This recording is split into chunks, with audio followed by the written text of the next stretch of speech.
Seja bem-vindo, Oswaldina. Vamos chegando.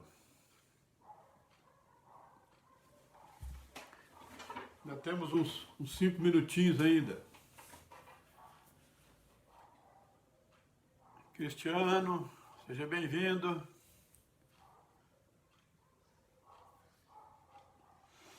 Estamos aguardando aí, temos uns minutinhos ainda para começar. Mas pode ir se acomodando aí.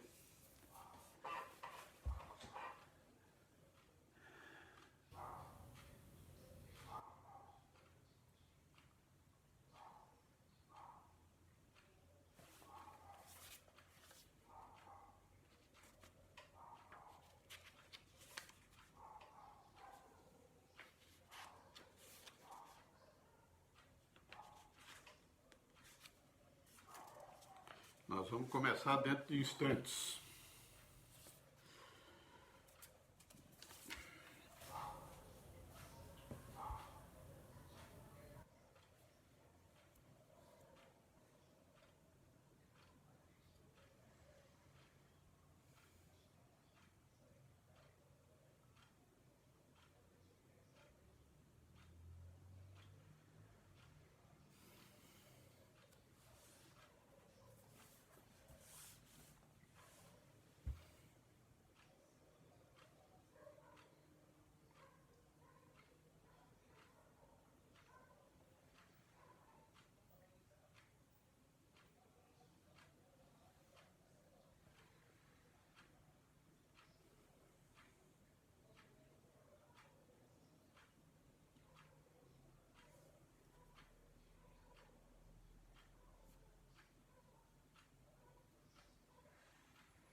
Rita, seja bem-vinda. Muito bom receber essa amiga aqui. Você hoje me falou que os jovens lá estão preparando um trabalho sobre mediunidade, não é? Está havendo um movimento aí. Agora também os jovens do Culto Pedro também vão fazer uma live na segunda-feira, da qual eu vou participar também, segunda-feira, às 17 horas. Se eles quiserem participar, depois a gente passa o cartaz para vocês.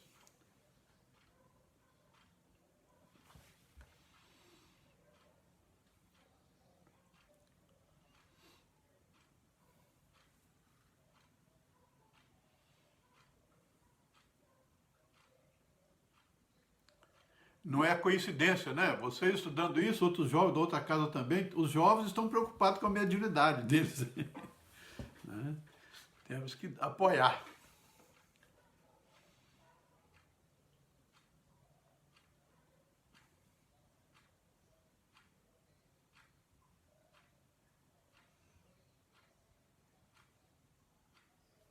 E mais gente chegando.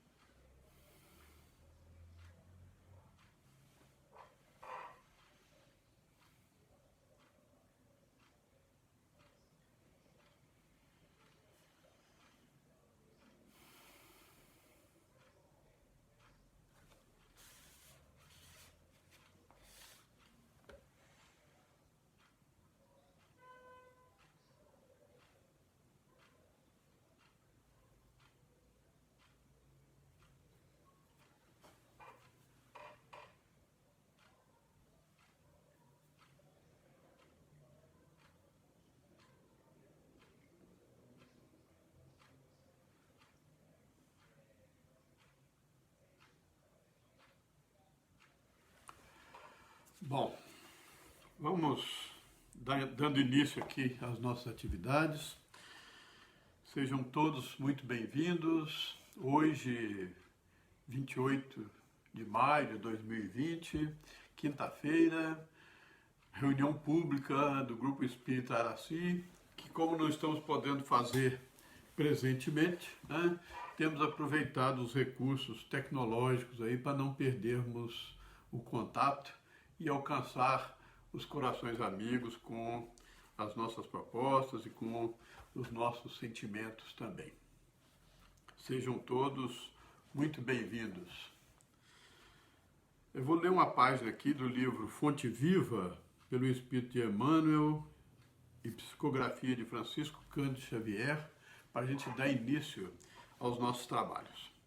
É a lição número 76, intitulada Fermento Espiritual.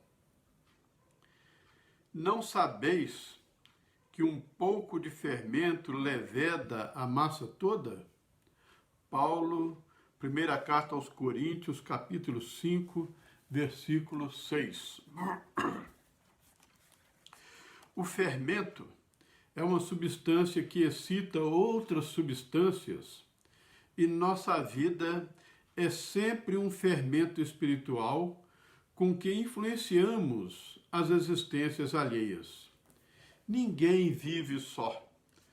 Temos conosco milhares de expressões do pensamento dos outros. Temos conosco milhares de expressões do pensamento dos outros e milhares de outras pessoas nos guardam a atuação mental inevitavelmente. Os raios da nossa influência entrosam-se com as emissões de quantos nos conhecem direta ou indiretamente e pesam na balança do mundo para o bem ou para o mal. Nossas palavras determinam palavras em quem nos ouve, e toda vez que não formos sinceros, é provável que o interlocutor seja igualmente desleal. Nossos modos e costumes geram modos e costumes da mesma natureza em torno de nossos passos, mormente naqueles que se situam em posição inferior à nossa, nos círculos da experiência e do conhecimento.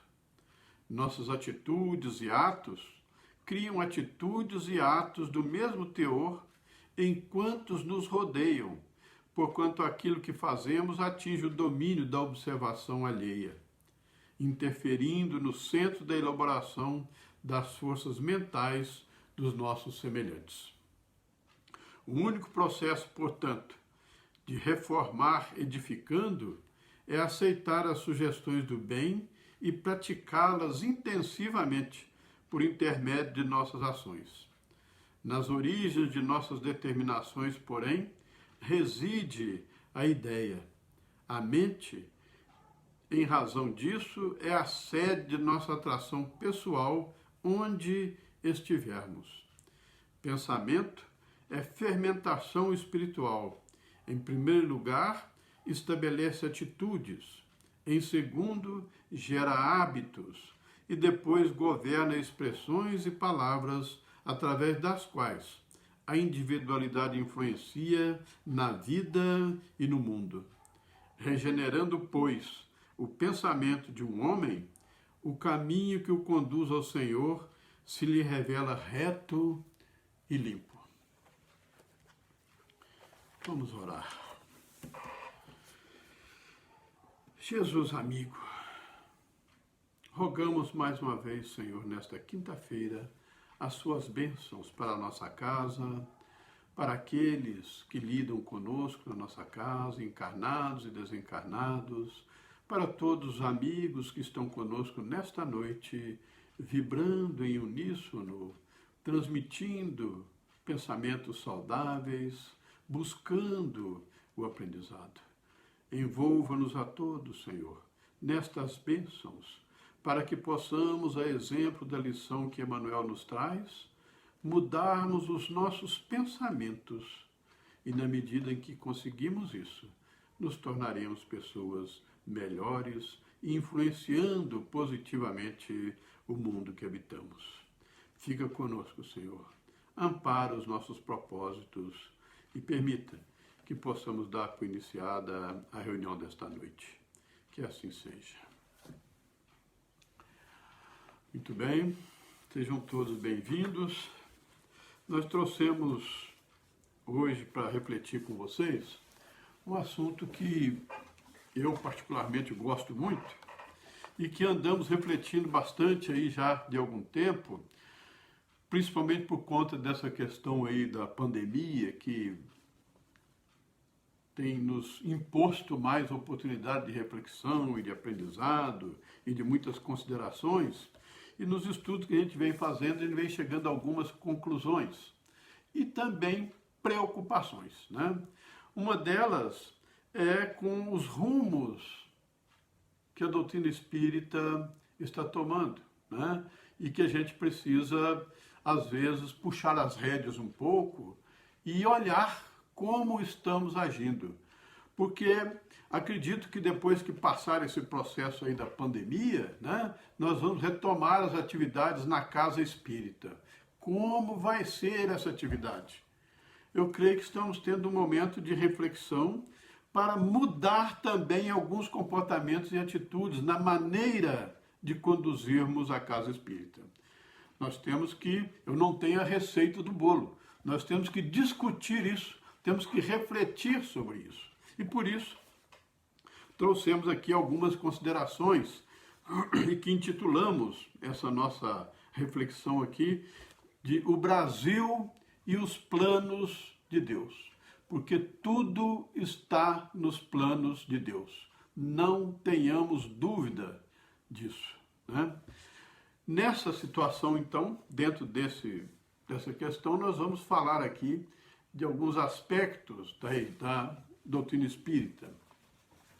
Nós sabemos, né, que os aspectos da doutrina espírita são aqueles da ciência, filosofia e religião.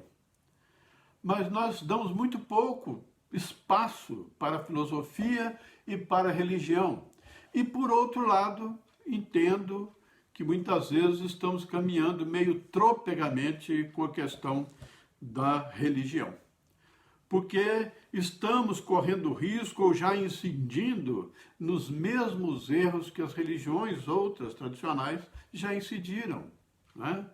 E nós precisamos refletir sobre isso, parar um pouquinho e pensar. Porque existem duas questões básicas nisso aí que nós queríamos refletir aqui num primeiro ponto. A questão da religiosidade e do religiosismo. Tem diferença. Pode parecer muito parecido essas palavras, mas na prática isso tem diferença. E esta semana, ou semana passada, talvez, lendo um artigo de um autor que eu não conhecia, gostei muito das posições que ele colocou a esse respeito. E o nome dele é André Costa, né? Costa com Z, né? E ele é umbandista, mas fez um artigo longo, bem detalhado, falando dessa questão do religiosismo e da religiosidade, né? Fazendo a distinção entre um e outro, e nós anotamos algumas coisas para comentar aqui com vocês hoje. Primeiro, falando sobre a religiosidade, ele diz, mais ou menos isso, né? Que é um conjunto de conceitos que nos mantém conectados com as nossas origens, né? Com a nossa origem, que é o Criador, que é Deus, aquele sentido do religar-se. Então, religiosidade é isso, é nós nos mantemos em contato permanente com o nosso Criador, que é Deus, né? Estamos recebendo duas visitas aqui interessantes. Tânia Ribeiro, sejam bem-vindas.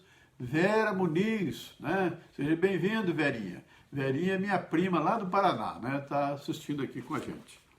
Seja bem-vinda. Então, religiosidade tem esse conceito, né? De nos religarmos ao Criador. A religiosidade é sadia e eleva o indivíduo, né? Induz ele a um processo evolutivo saudável e ele cresce espiritualmente com essa proposta.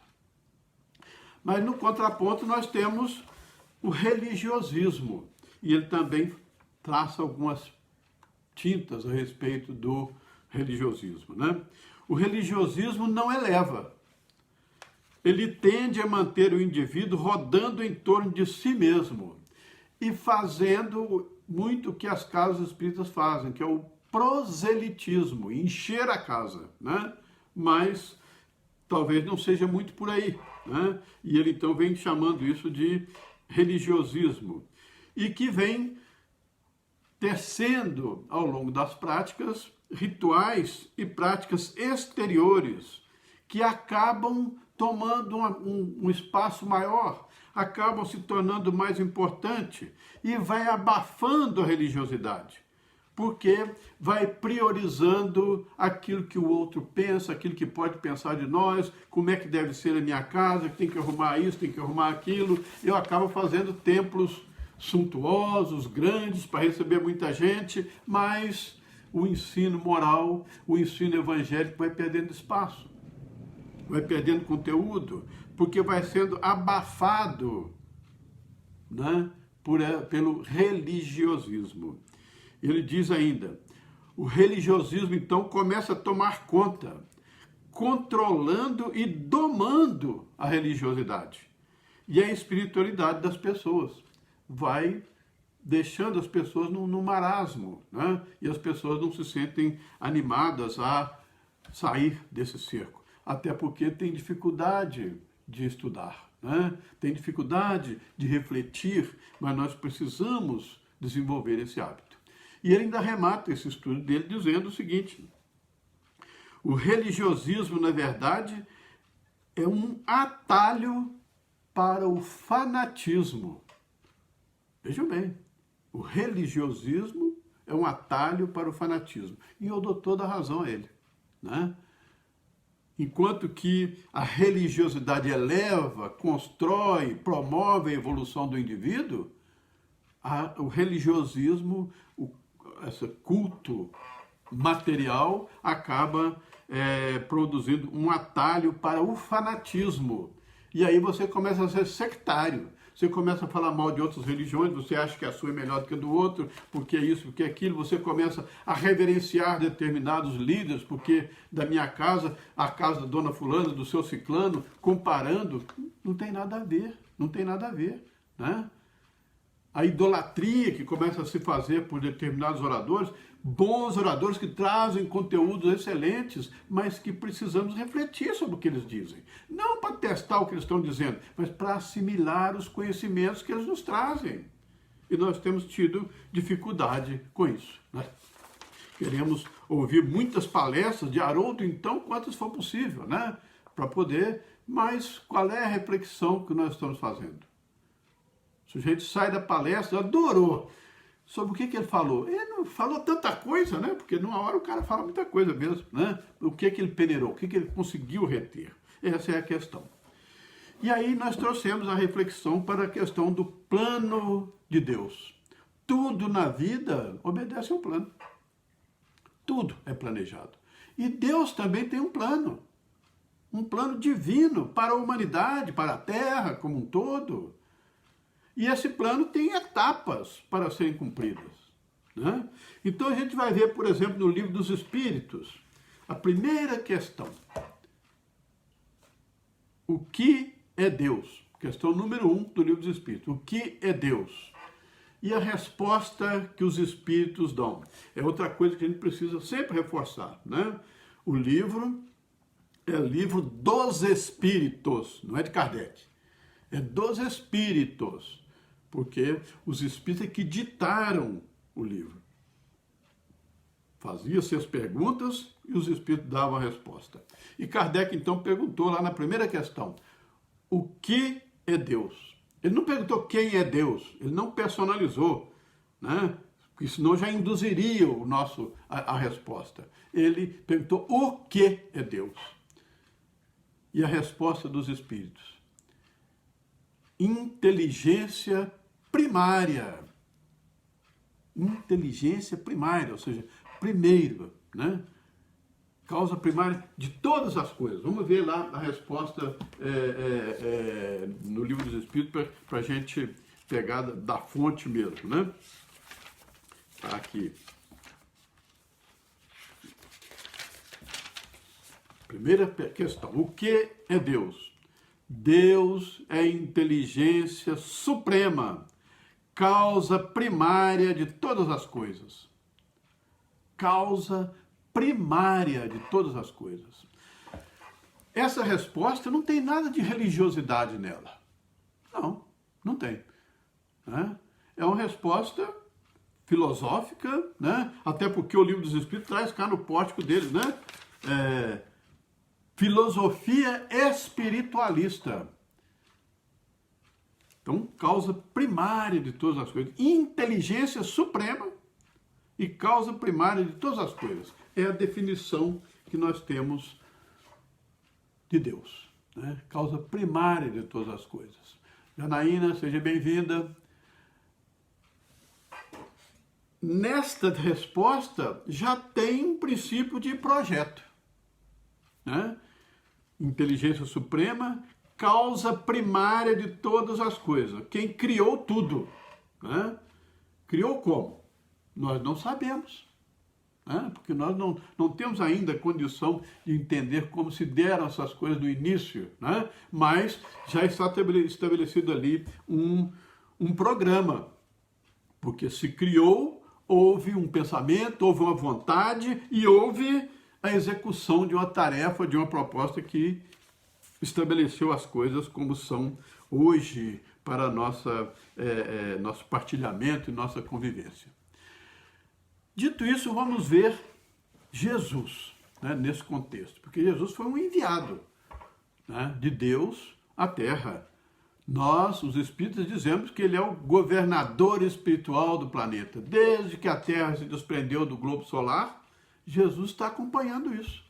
E como é que ele acompanhou isso? Foi chegando e foi... Não, tem um plano.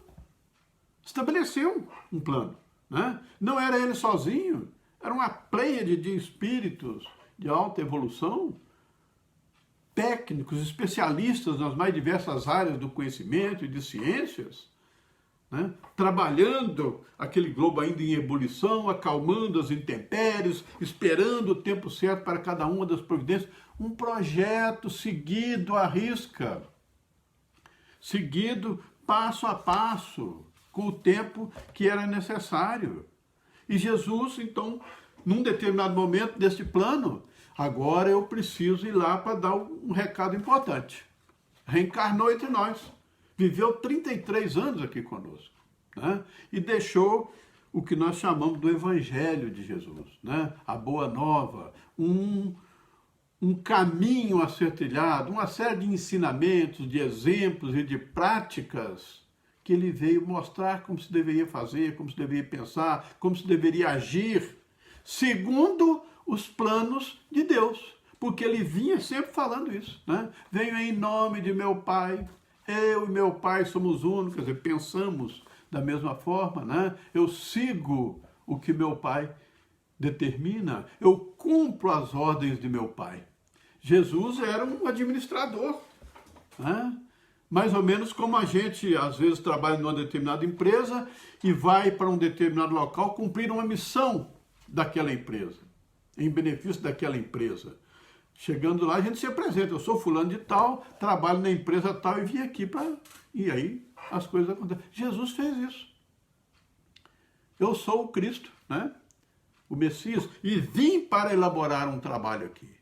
Então, elaborou o trabalho. E em determinado ponto desse trabalho, ele disse assim, está lá em João, né? A narrativa de João Evangelista, e que nós encontramos aqui no capítulo 6 do Evangelho segundo o Espiritismo, quando fala do Consolador prometido, né? Ele disse assim, numa determinada fase lá das suas atividades, né? Se me amais, guardai os meus mandamentos, e eu rogarei a meu Pai, e ele vos enviará outro Consolador, a fim de que fique eternamente convosco. É mais longo, mas nós vamos ficar neste pedacinho aqui. vos enviará outro Consolador que ficará eternamente convosco. Né? O que é isso? Olha, eu vi, né, porque essa parte é longa, né? Ele dá uma série de conselhos, de orientações, dizendo que uma hora ele ia partir e tal, mas que as coisas ficariam assim assadas, que os discípulos deveriam fazer isso ou aquilo, enfim, uma série de recomendações, e fez esta declaração, que muitos dizem que é uma profecia. Não é, né? Ele diz, eu vou para junto do meu Pai, né? Se me amardes, né? Se me amais, guardai os meus mandamentos. Presta atenção em tudo que eu tenho falado. E eu rogarei a meu Pai, e ele vos enviará outro Consolador, a fim de que fique eternamente convosco. Um plano. É o prosseguimento do plano. Olha, cumprimos uma etapa agora, né? Vamos amadurecer tudo que eu falei aqui, vamos assimilar todos os ensinamentos, todas as práticas, e quando chegar o momento que vocês já estiverem prontos, eu enviarei outro Consolador para dar um impulso nesse progresso, né? Porque antes disso ele já tinha dito, muito mais coisas tenho para vos dizer, mas vós não podeis ainda entender. Agora ele está falando, olha, quando chegar o tempo eu vou mandar outro Consolador para dar um impulso, né? Até lá vocês vão assimilando as lições aí, vão colocando em prática, né? Um plano. Não tem religião nisso aí não, tem um plano, né? Jesus não fundou nenhuma religião. Nós falamos de religião cristã depois que passamos a chamar de cristianismo. Quem deu o nome de cristianismo, né, ou religião, ou cristãos, aqueles que professavam o evangelho de Jesus, foi Lucas, que nem chegou a conviver com Jesus. Ele era discípulo de Paulo, né, que é um dos evangelistas. Muito bom, né, mas quem sugeriu esse nome foi Lucas. Quem lê Paulo e Estevão vai ver isso, né?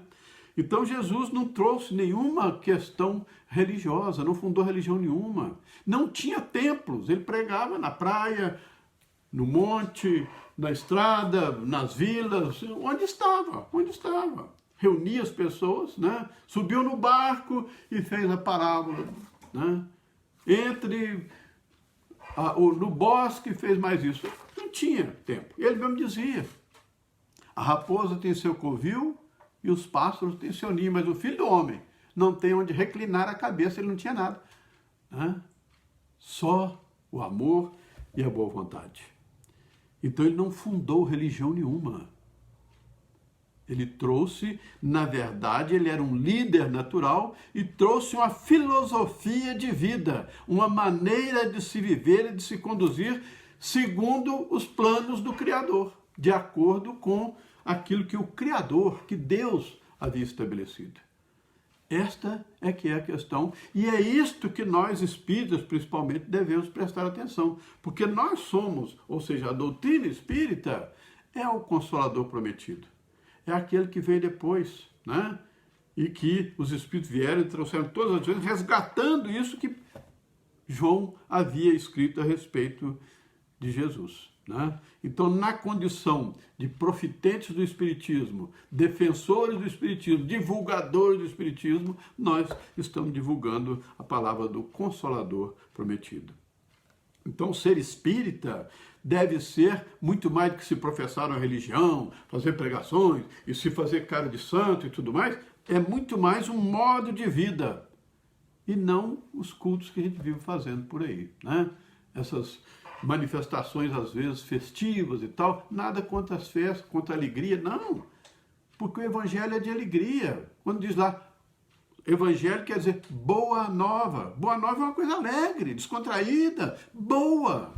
Então, nada contra a alegria, mas precisamos ser mais responsáveis e mais comprometidos com aquilo que abraçamos, que é a doutrina espírita.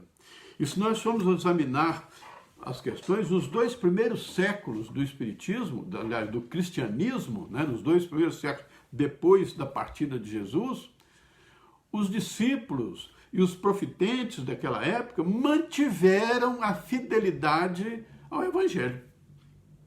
puro, simples, sem sofisticação, pessoas sem instrução, lá do campo, lá dos locais mais longínquos, assimilavam aquilo e praticavam no dia a dia. Não era só praticar no dia de ir ao culto, de ir na casa espírita ou de ir à igreja. Não, a prática no dia a dia. O respeito que se deve ter uns pelos outros, o marido com a mulher, com os filhos e vice-versa, né? Então, esta prática, durante os 2 primeiros séculos, foi mantida. A gente vê isso, por exemplo, naquele livro, deixa eu ver aqui, se eu recupero o nome do livro, Esquina de Pedra, de Wallace Leal, que é um romance que se passa no final de 200 e qualquer coisa, e chegando até o ano 300, depois do Cristo, né? Até ali, nessa região onde se passa o romance, que é naquela região da Capadócia, onde hoje é a Turquia, né? Aquela região que hoje a gente conhece por ter aqueles balões, que há pouco tempo foi palco aí de cenário de uma novela, né? Ali havia uma comunidade de gente muito simples, vivendo da agricultura, da criação de ovelhas, da pesca. Tinha um portozinho pequeno ali que dava trabalho para um grande número de gente, né? E o romance se desenrola neste cenário, neste livro A Esquina de Pedra. E ali havia um grupo de cristãos, né? Que haviam aprendido, tradicionalmente lá, os avós deles haviam aprendido com Filipe, um dos apóstolos, né? Que andou naquela região, deixou lá os pergaminhos, fundou igrejas ali e foi em frente, né? E eles ainda guardavam todos os ensinamentos que Filipe havia levado. Uma tradição que foi passando de pai para filho, com os pergaminhos e tudo mais.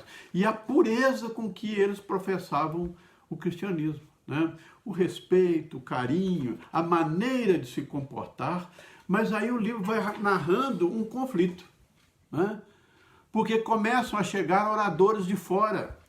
Porque Paulo, depois que chegou a Roma, Roma ficou meio como sendo o centro do cristianismo, né? E de lá vinham oradores para divulgar a palavra para o resto do mundo, né? Aproveitando a importância do Império Romano da época, né? E vinham aqueles pregadores, começaram a chegar naquela região mais isolada também.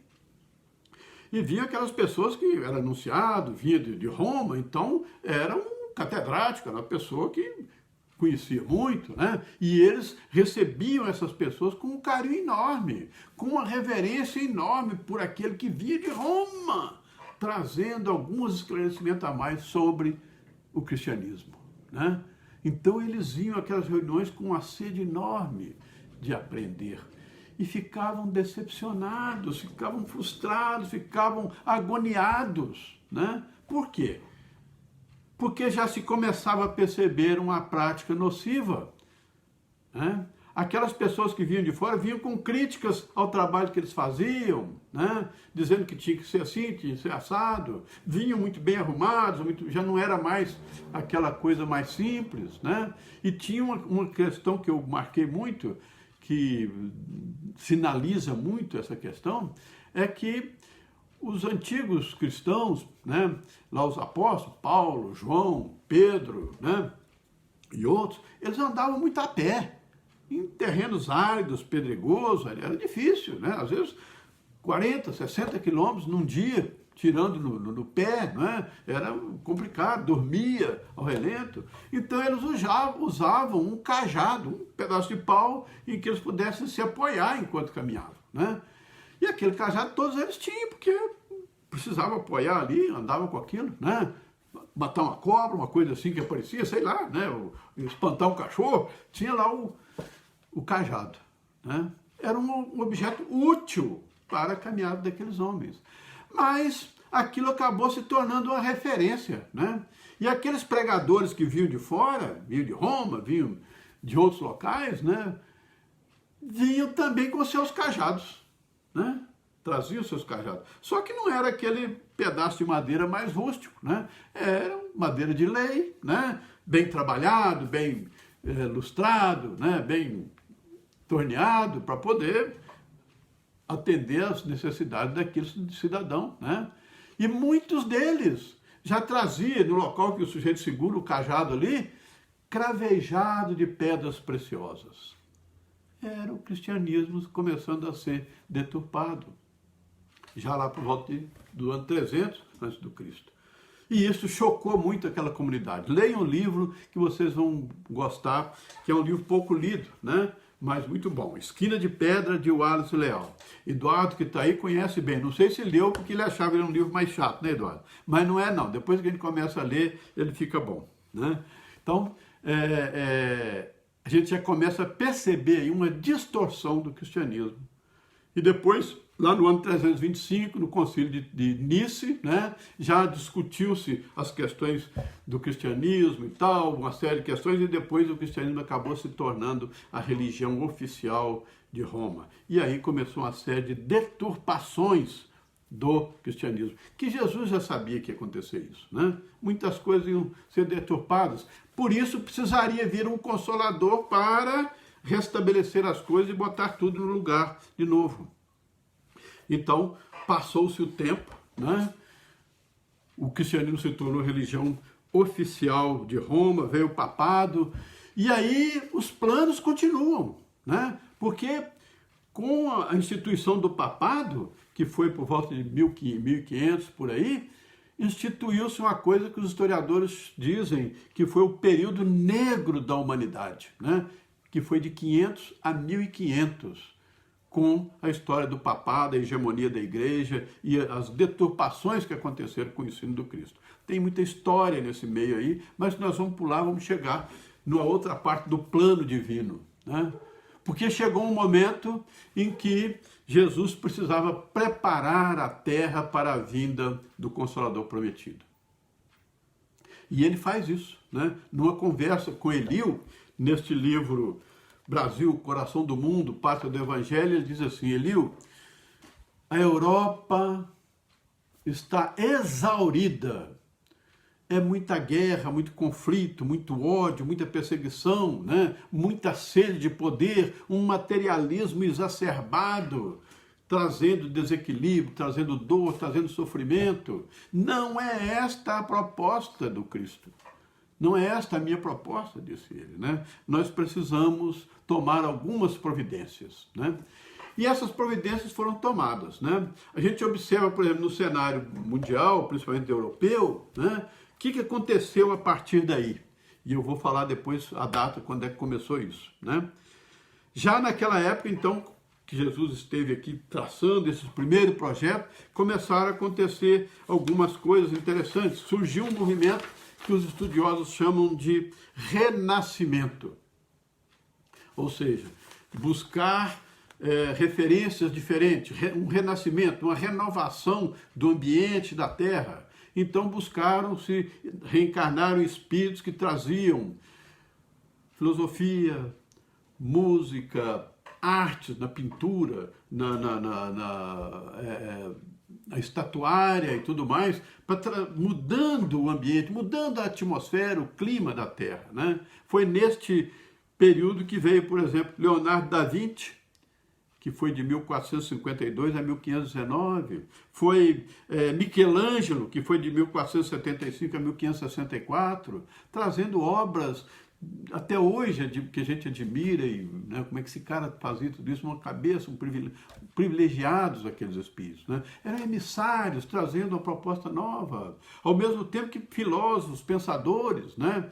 Jan Hus, que depois renasceu como Kardec, mas veio lá entre 1369 e 1415, trazendo ideias reformadoras, rediscutindo algumas práticas, né? Dizendo que aquilo estava errado, precisava mudar. Acabou sendo morto, morreu queimado, vivo, né? Ele e alguns companheiros dele, seguidores dele depois também morreram por conta de defendendo essas ideias renovadoras, por isso o nome de Renascimento, né?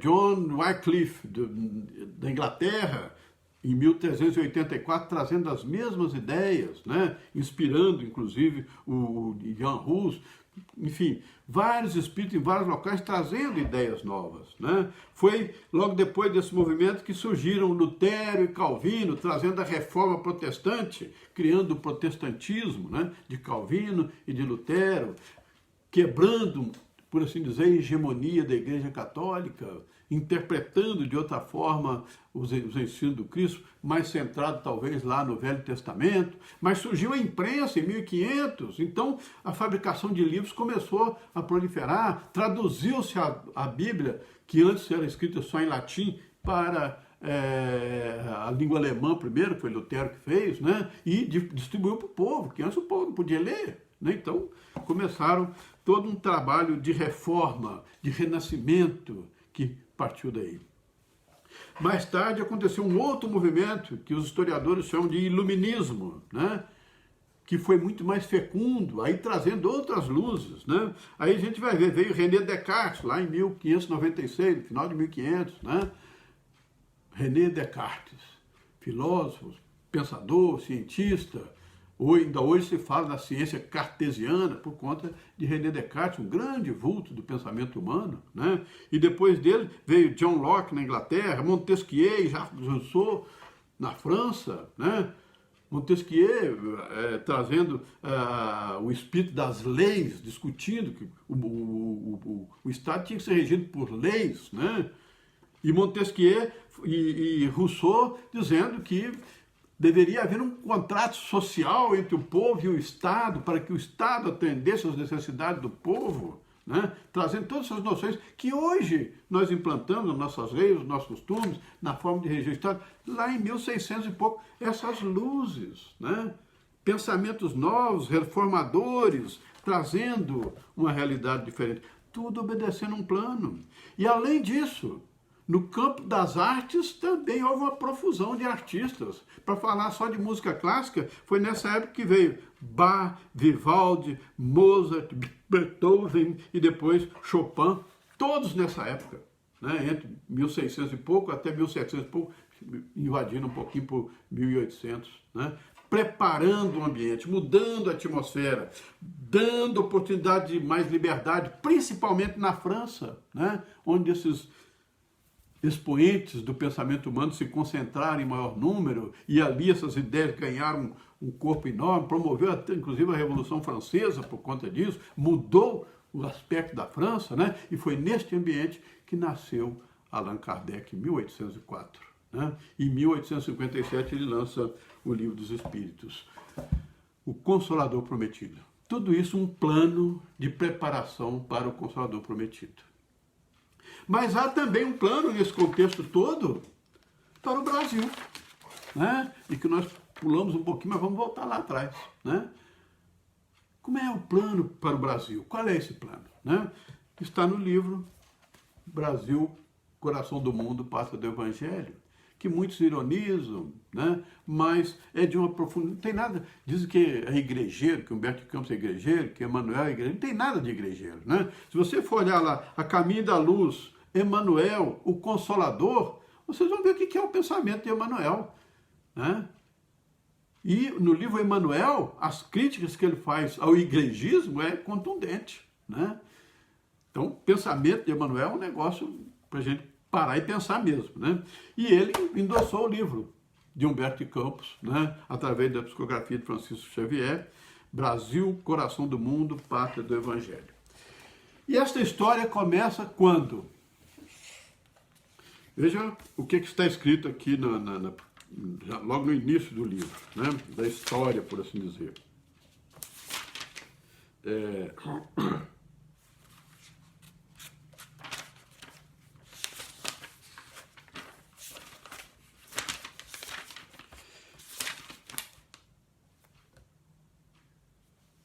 Ó, no último quartel do século XIV. No último quartel do século XIV. O que quer dizer isso? Século XIV foi o quando? Entre 1300 e 1400. Esse é o século XIV. O último quartel divide o século em 4, né? 100 anos em 4. Os últimos 25 anos do século. entre 1375 a 1400. Né? Então, no último, Humberto Campos conta aqui que no último quartel do século XIV, Jesus reuniu uma caravana de espíritos e teve aquela conversa com Eliu, né, dizendo que a Europa estava exaurida, que nós já falamos aqui, né, e que precisava promover algumas mudanças, estabelecer novos rumos para o projeto. E ele então veio com essa caravana para a região que hoje nós conhecemos como o continente americano, né? Desde lá do norte, da América do Norte até a América do Sul. E olhou essa paisagem toda e estabeleceu ali alguns planos, né? E que nós vamos falar especificamente do plano para o Brasil, né?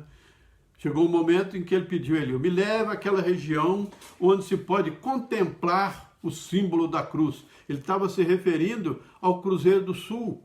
Então, chegou aqui no Brasil, né? E ele então delineou, olha, aqui nós vamos fundar a pátria do Evangelho. Eu vou transplantar a semente do Evangelho da Palestina para esta terra. E já delineou mais ou menos como seria o mapa do Brasil, parecido com um coração. E ele disse, aqui será o coração do mundo. E eu vou transplantar a semente do Evangelho para esta terra. Jesus prometeu isso, né, dentro da proposta que se estava fazendo, né? Então, quando começou isso em 1375, né, e ele estabeleceu isso e foi dizendo, né, o que iam fazer ali, como é que ia ser implantada essa questão, né? Ele disse, vamos aproveitar, né, vamos transformar esta região numa tenda de trabalho, uma oficina de Deus, um projeto, né? Aproveitaremos o elemento simples e bondoso que já vivia aqui, que era o índio, o coração fraterno das terras novas, que era o povo que vinha de Portugal, né? Isso antes da descoberta, ele anunciando que ia providenciar isso, né? O elemento novo que vinha, fraterno, que vinha das terras novas, né? Que era Portugal. Por que Portugal? Emmanuel nos diz que, na época, Portugal era o povo de melhor índole que existia na Europa. Por isso que foi escolhido para trazer aqui. E era um paizinho que não tinha tanta importância na Europa na época, né? Mas foi esse povo que foi escolhido para começar a colonização aqui. E depois ele diz, mais tarde ordenarei a reencarnação de espíritos purificados no sofrimento, na humildade e na mansidão. Estava se referindo aos escravos que viriam da África, né? E com esse tripé estava formado a estrutura que iria fundar a pátria do Evangelho, né? O índio, o português, o branco, né? E o negro que viria da África. E começou-se, estabeleceu que seria assim, e de imediato ele disse a Eliu. Então partiu do plano para a execução. Ele disse a Eliu, e tu, Eliu, te incorporarás no velho mundo e vai providenciar os meios para começar a colonização destas terras. Eliu era o emissário dele que estava junto ali. Em 1394, Eliu reencarnou em Portugal como Dom Henrique, filho do rei de Portugal, e fundou a escola de Sagres. Morreu, veio a falecer em 1460, mas deixou a escola toda estruturada, ensinando a fazer navio, ensinando a navegações, né? E começaram-se as explorações marítimas portuguesas, até que se descobriu o Brasil.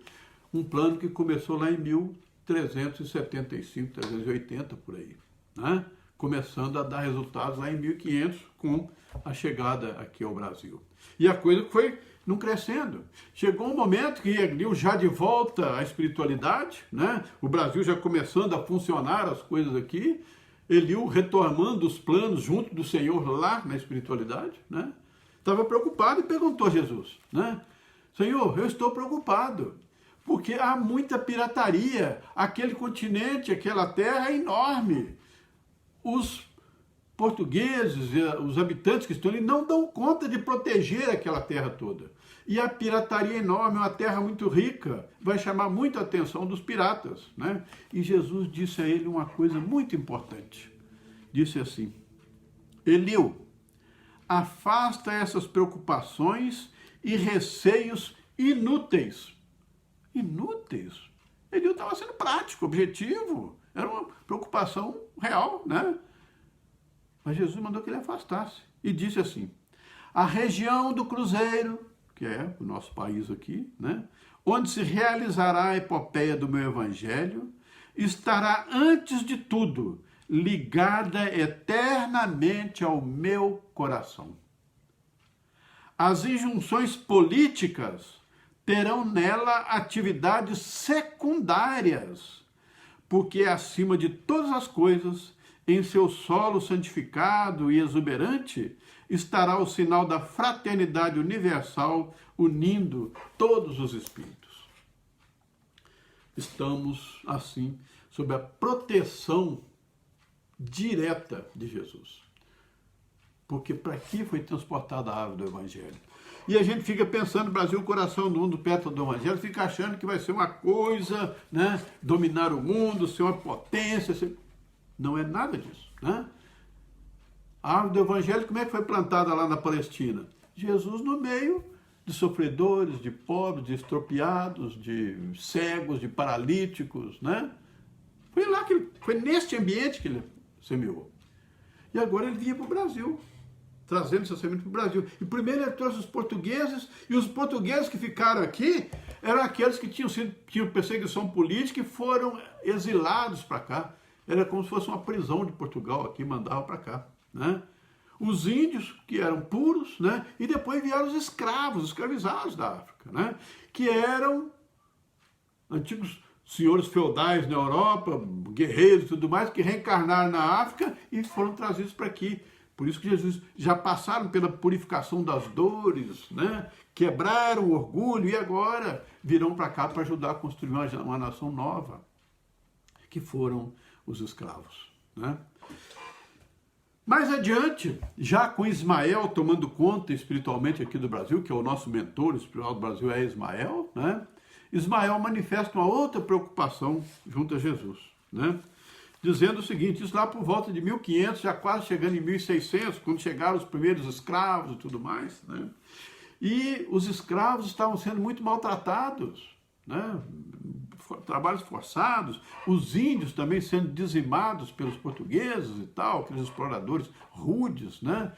Os índios muito inocentes, enfim, estava havendo uma devastação no meio daquilo tudo. E Ismael foi quase em pranto conversar com Jesus. Senhor, como é que nós vamos construir a pátria do Evangelho num ambiente desse, Senhor?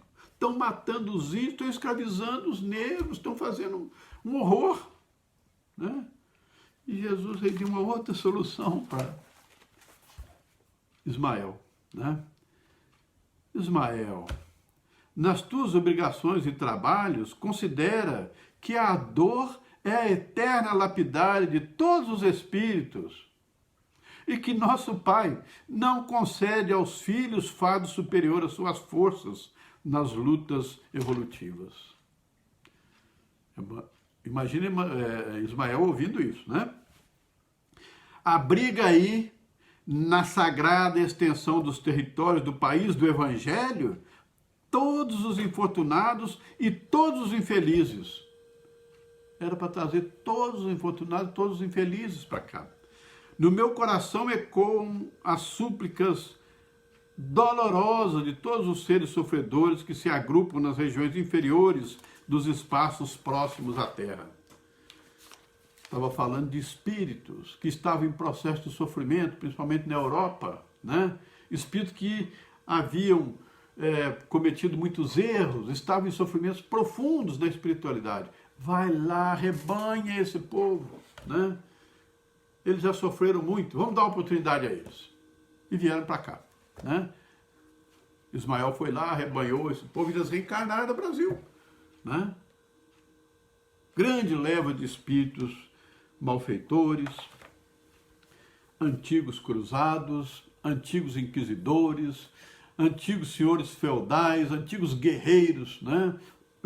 Que se exercitaram no ódio, na perseguição, no domínio, no materialismo arraigado durante muito tempo, estavam em sofrimento da espiritualidade e foram trazidos para aqui, reencarnaram aqui. Meu Deus, mas o que é isso? Né? Mas é isso. O que Jesus dizia? Eu não vim para os sãos, eu vim para os que sofrem. Sou o médico das almas. Né? Então é aqui que tinha que se purificar. Porque, na verdade, meus irmãos, a terra toda é um grande presídio, um grande hospital. Somos espíritos muito recalcitrantes, muito rebeldes, uma índole muito difícil. Né? A gente vê hoje as manifestações que tem aí entre irmãos nossos por conta de questões políticas, se agredindo, brigando e dizendo palavrões, enfim, quase entrando em conflito mesmo. Né? Por que isso? Hoje, nos dias de hoje, imagina como é que era lá nessa época, 1600 e pouco. Mas é com esta massa de gente que se construiria um país novo. Quem são hoje esses elementos? Somos nós, espíritos antigos. Onde é que nós andávamos há 500 anos atrás? Há 1000 anos atrás? Solo europeu, muitos de nós, né? Muitos de nós na África, muitos de nós lá no Oriente Médio, conflitos, guerras, conquistas, né? Ora perdendo, ora ganhando, mas o ódio sempre presente, a manipulação sempre presente, o egoísmo sempre presente, o orgulho sempre presente. Reencarnamos aqui. Antigos senhores feudais, antigos reis, antigos príncipes, antigos lordes, antigos, né, condes, antigos guerreiros, cruzados, antigos senhores feudais, antigos inquisidores no clero, matando gente, perseguindo, políticas e mais políticas destrutivas. Vamos trazer isso para aqui. Porque é isso mesmo. Nós temos que conviver conosco mesmo. Jesus, Deus não planejou isso para trazer pronto. Ele fez o planejamento, mas quem tem que realizar somos nós. Para isso vem os guias, né? Lá veio Sócrates, Platão, Aristóteles, os profetas que vieram antes deles, né? O Buda lá na Índia, né? Ho Chi Minh, não sei aonde, enfim, todos lá, Krishna, vieram de todos os lados do mundo, né? Em diversas épocas, trazendo as instruções. Ainda hoje recebemos, né? Os espíritos vêm aí trazendo mensagem e tal, falando do momento que estão vivendo, conclamando a paz, a concórdia, a tolerância, que nós não aprendemos ainda. Esta é a grande questão que nós precisamos entender dentro dos planos de Deus, porque todos esses planos são para nós, para que nós tenhamos um planeta onde possamos conviver em paz e harmonia, deixando a barbárie de lado, né? Todo esse projeto era para nos beneficiar. É para que nós possamos produzir aqui coisas melhores. Por isso esse manancial de livros, de instruções que a gente recebe, né? Toda essa epopeia de planos, de realizações, é para beneficiar o espírito humano. E aqui estamos nós, hoje profetantes de uma religião que já consegue entender tudo isso e que precisamos colocar isso em prática, mas não podemos deixar as coisas degringolarem nos movimentos que estamos fazendo nós, os espíritas, né? Porque as outras religiões ainda não conseguem alcançar isso ainda, né? Mas com o tempo vão alcançar também. Nós somos espíritos imortais, filhos diletos de Deus, todos nós, não importa a religião, não importa o credo, nem importa o grau de marginalidade que nós tenhamos exercido ou exercitamos ainda. Nenhuma das ovelhas que o meu Pai me confiou se perderá, dizia Jesus. Nenhuma. Ele não tem exceção. Agora, algumas vão caminhar um pouco mais rápido, vão aproveitar mais o tempo, vão entender logo a proposta e vão aderir a ela, vão se inserir nos planos de Deus e vão se tornar co-criadores, né? Outros vão se rebelar e aí vão esperar mais um pouco, né? Nós estamos vivendo este momento de transição. Muitos que estão aqui não terão condição mais de continuar na Terra. Serão afastados para um mundo ainda primitivo e inferior, onde possam ter novas experiências. Não vão ser condenados ao fogo eterno do inferno. Não, vão ter outra oportunidade, em outro local, em outras condições, provavelmente mais duras, mais difíceis, mas terão outra oportunidade. Esta é a misericórdia divina em favor do coração humano. O que Jesus dizia? Né? Eu vim edificar o reino de Deus, onde? No coração dos homens. Elegeu o Brasil como pátria do Evangelho, coração do mundo. Aqui vai ser celeiro do mundo, celeiro para produzir e dar alimento para os outros. Né? E coração do mundo, um sentimento de abrigar, de acolher, fraterno, que muita gente vai bater aqui precisando. Nós não vamos ser potência econômica, nem guerreira, não é essa a proposta. Né? A proposta é de ser referência no mundo. Por isso, o Consolador Prometido hoje é distribuído pelo mundo todo, em todas as línguas da humanidade, já tem acesso aos ensinos da doutrina espírita, onde a Igreja Católica não conseguiu entrar, o Espiritismo tem entrado com essas noções racionais. Não é recebido como religião, mas como filosofia, como ciência, né? Como ética de bons costumes, de comportamento, que é isso que nós devemos aprimorar nas nossas lidas aqui, enquanto no movimento espírita, trabalhando pelo movimento espírita. Para encerrar, eu gostaria de ler para vocês aqui um poema de Olavo Bilac, recebido por Chico Xavier, que está aqui nesse livro Parnaso de Além Túmulo. Né? Olavo Bilac, depois do desencarnado, para quem não conhece, né? E através de Chico Xavier. E ele narra aqui uma circunstância de Jesus no horto, né? Quando, na véspera, quando ele foi preso, traído por Judas, né? Ele foi ao horto orar, mandou que João, Pedro e Tiago ficassem um pouco à distância enquanto ele ia orar, né? E ele aqui fez uma oração, um pedido, né? E é esse relato que Olavo Bilac faz aqui, e que eu vou ler esse poema e com ele encerrar a nossa reunião de hoje. Ele vai servir como uma prece, né? Vamos lá.